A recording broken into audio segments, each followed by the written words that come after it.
Di sini perkenalkan nama saya Muhammad Fakrul Rafi. Dan saya Muhammad Saka Ferdiansyah. Di sini kita akan mempresentasikan tentang interaksi manusia dan komputer. Eh,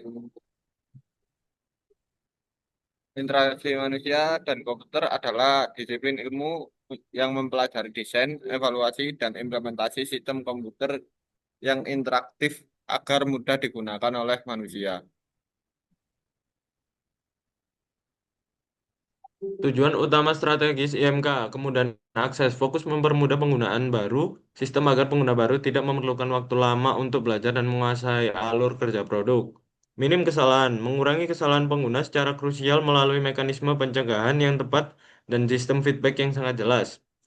Yang ketiga, kenyamanan pengguna, meningkatkan kenyamanan interaksi sehingga pengguna merasa senang, nyaman, betah saat beraktivitas di dalam sistem. Dan yang terakhir, efisiensi kerja, mengejar efisiensi dan efektivitas tugas agar dapat diselesaikan jauh lebih cepat dengan pemanfaatkan sumber daya minimal. Selanjutnya yaitu sejarah evolusi IMK. Yang pertama, pada era mainframe, interaksi awal menggunakan saklar fisik serta media, kartu berlubang untuk input data mesin. Era setelah mainframe, era CLI, era command line menuntut pengguna untuk menghafal sintaks kode tertentu untuk menjalankan tugas sistem. Terus yaitu selanjutnya era GUI. Lahirnya Graphical User Interface mempopulerkan pengguna metafora ikon atau serta jendela.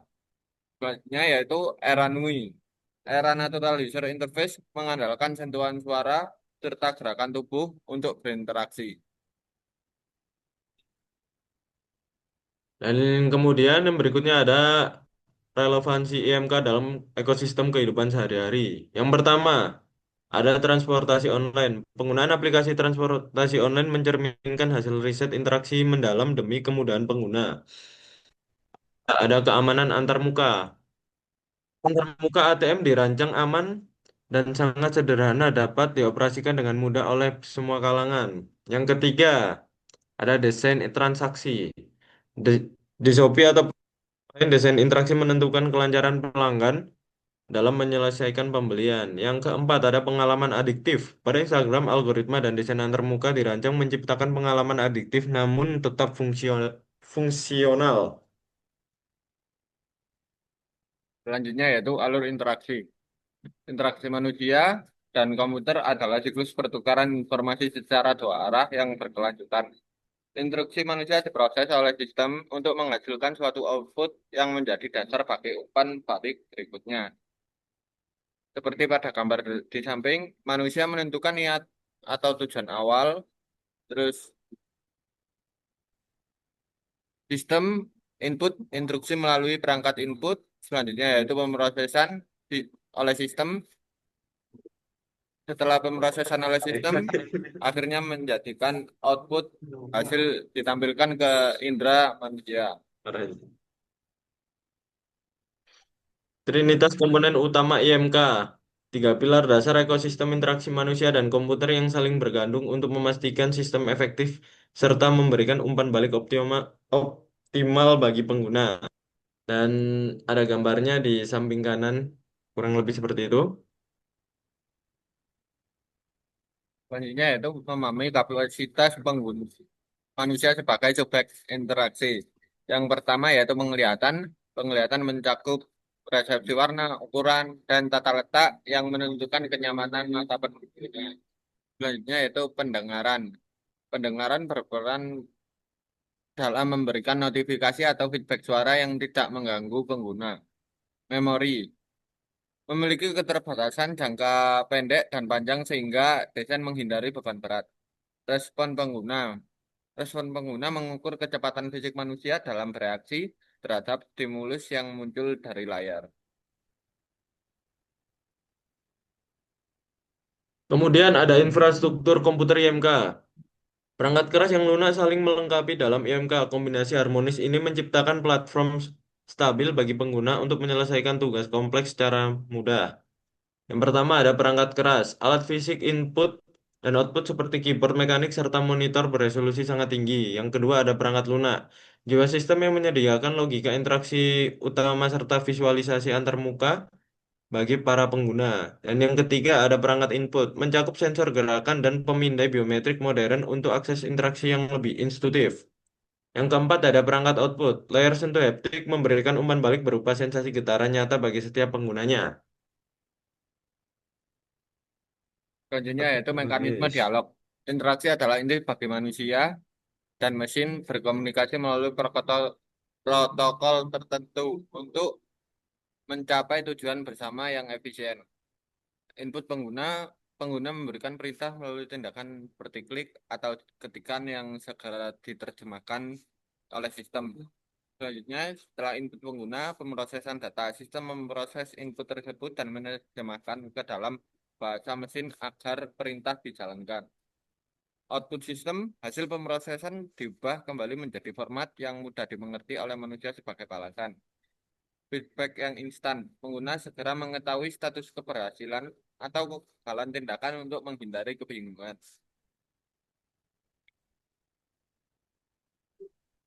Kemudian ada siklus kerja sistem, penjabaran teknis mengenai alur interaksi pengguna dengan sistem yang terstruktur dalam 4 langkah linear dan silikal untuk memastikan responsivitas tinggi. Yang pertama ada pemasukan data. Fase awal pengguna memasukkan data atau perintah spesifik ke dalam sistem untuk diproses. Yang kedua ada eksekusi logika. Tahap sistem menjalankan algoritma untuk merespon input melibatkan perhitungan atau pencarian data. Yang ketiga ada penyajian hasil. Sistem menyajikan hasil proses melalui media visual, audio, atau getaran kepada pengguna secara tepat. Dan yang terakhir adalah validasi tugas. Konfirmasi akhir yang diterima pengguna untuk memvalidasi bahwa sistem telah menyelesaikan tugasnya. Selanjutnya yaitu user interface atau UI. Estetika yang memandu interaksi, UI mencakup warna, tipografi, ikon, dan tata letak untuk kejelasan fungsi serta navigasi bagi pengguna.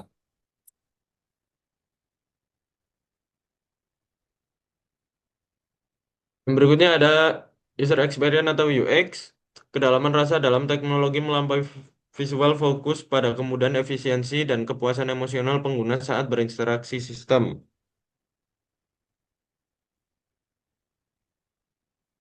Selanjutnya yaitu perbandingan kompresif antara UI dan UX.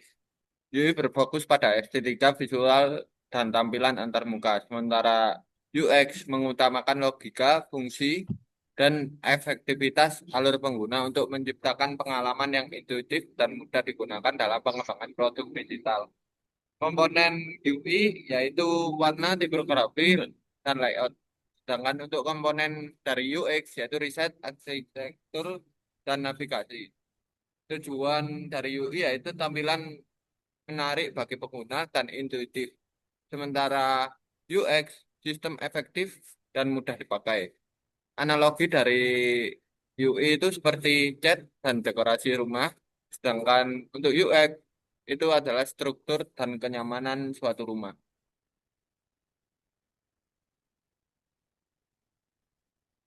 Dan kemudian di sini ada beberapa keberagaman jenis antarmuka penggunaan modern. Ini ada CLI atau bisa disebut Command Line Interface, dan ada GUI Graphical User Interface, dan ada Touch UI dan Voice UI. Selanjutnya yaitu command line interface atau CLI, kekuatan di balik kode. Eksekusi tugas menjadi lebih cepat melalui CLI dan manajemen server menjadi lebih hemat.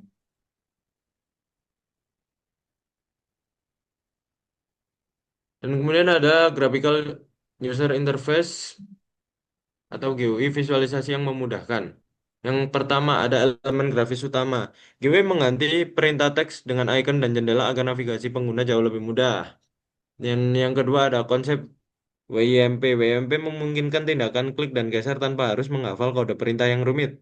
Yang ketiga ada implementasi sistem Windows, macOS, dan Android sukses menerapkan GUI untuk mempermudah penggunaan perangkat kita. Dan yang keempat ada prinsip desain. Desain GUI membutuhkan kontras, hierarki teratur, dan navigasi mudah ditebak demi aksesibilitas. Selanjutnya yaitu touch UI. Evaluasi desain antarmuka bagi layar sentuh pada perangkat mobile modern. Yang pertama yaitu jari pengguna manusia itu menggantikan kursor tradisional. Jari manusia kini menjadi alat utama untuk navigasi secara langsung pada layar sensitif sentuhan di smartphone atau tablet. Selanjutnya yaitu gerakan yang alami. Interaksi dilakukan melalui gestur intuitif seperti tap, swipe, pitch, dan long press yang memberikan rasa kontrol fisik langsung terhadap konten digital. Yang ketiga yaitu elemen bentuk memerlukan ukuran tombol dan elemen desain yang lebih besar agar mudah ditekan ujung jari memastikan kenyamanan pengguna saat berinteraksi dengan aplikasi. Yang keempat yaitu feedback visual. Sistem wajib memberikan respon visual instan setiap kali layar disentuh untuk memastikan pengguna mengetahui bahwa input telah diterima dan sukses.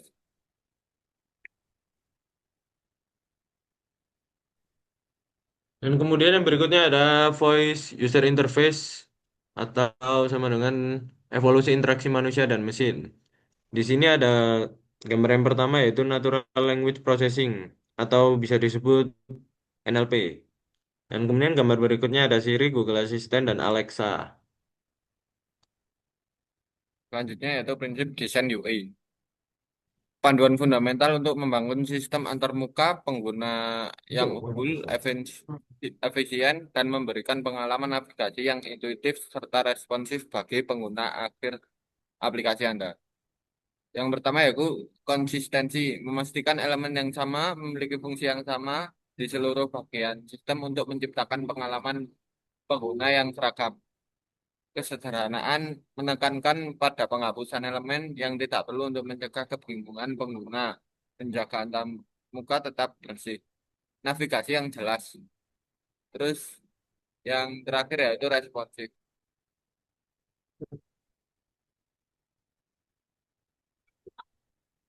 Kunci kenyamanan pengguna UI.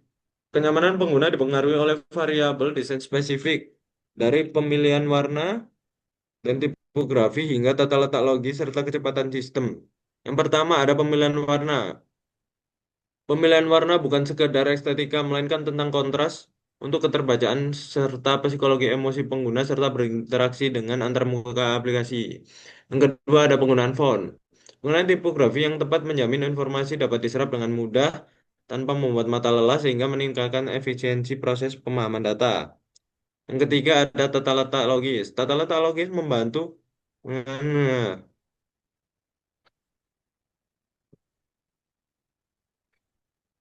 Hmm, Tata letak logis membantu mata pengguna mengikuti alur informasi secara natural. Yang empat ada kecepatan sistem. Kecepatan sistem tetap menjadi faktor kenyamanan nomor satu. Desain seindah apapun tidak akan berguna jika waktu pemuatan konten terlalu lama bagi pengguna. Selanjutnya yaitu kesalahan desain yang fatal. Produk teknologi sering gagal karena fungsi buruk, melainkan desain interaksi yang cacat. Perubahan kecil pada tata letak dan kejelasan pesan dapat meningkatkan keberhasilan secara drastis. Yang pertama yaitu antarmuka padat, istilah teknis, kurangnya respons. Antarmuka padat itu seperti tampilan terlalu padat, membingungkan pengguna dalam mencari fitur utama produk. Istilah teknis, penggunaan istilah teknis yang rumit dalam pesan error membuat pengguna frustasi dan bingung. Tanpa yang terakhir ya itu tanpa feedback visual saat tombol ditekan, pengguna melakukan klik berulang secara tidak perlu.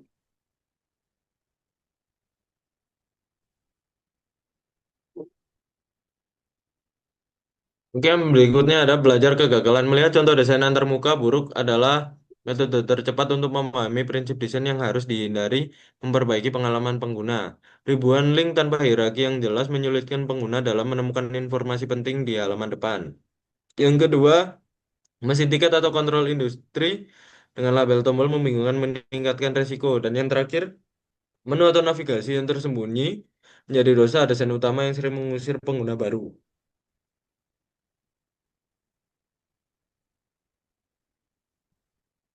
Dampak sosial dan psikologis dari interaksi manusia dan komputer. yaitu inklusivitas dan produktivitas menjadi lebih lambat, terus kecanduan untuk suatu gadget dan sebagainya, dan privasi data terancam.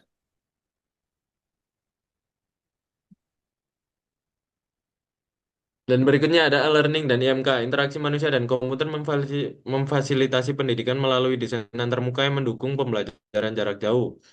Yang pertama ada mengoptimalkan Google Classroom dan Zoom agar fokus siswa tetap pada materi pembelajaran. Kemudian ada papan tulis digital yang breakout room meniru interaksi fisik kelas yang kolaboratif. Dan yang terakhir memastikan sistem pendidikan digital inklusif bagi pengguna dan literasi teknologi beragam. Selanjutnya Yuk. yaitu transformasi bisnis melalui interaksi digital, keamanan transaksi marketplace, alur transaksi menjadi lebih aman dan cepat menjaga kepercayaan pembeli dalam ekosistem jual beli. Optimalisasi aplikasi pos dirancang agar karyawan bekerja dengan tingkat akurasi tinggi tanpa beban kognitif.